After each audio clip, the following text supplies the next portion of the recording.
দেখো বন্ধুরা, মাছের ঝোল হবে, অল্প একটু মাছের ঝোল হবে।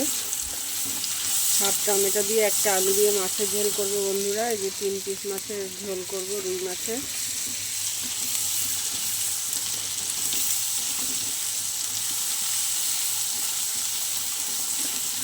একদম শর্টকাটে করবো বন্ধুরা।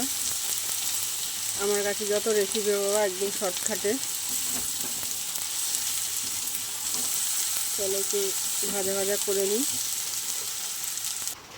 দেখো বন্ধুরা, জল দিয়ে দিয়েছি, বেশ ফুটে উঠেছে। এবার মাছ ভাজাটা দিয়ে দেবো।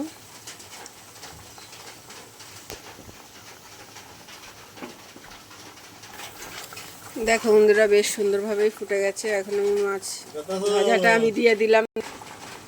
দেখো বন্ধুরা, মাছটা দিয়ে দিলাম, এবার একটু ফুটিয়ে নেব।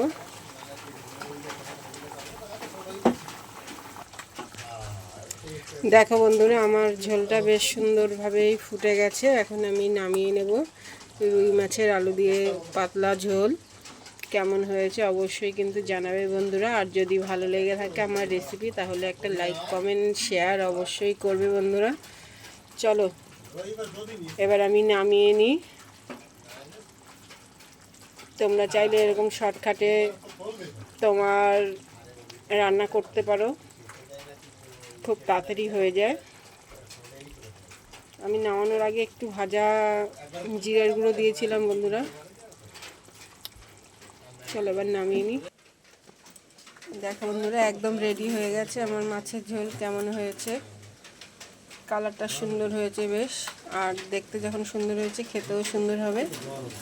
চলো আজকের মতো রাখি বন্ধুরা, টাটা। দেখাবে আগামীকাল নতুন কোনো রেসিপি নিয়ে। ভালো থেকো।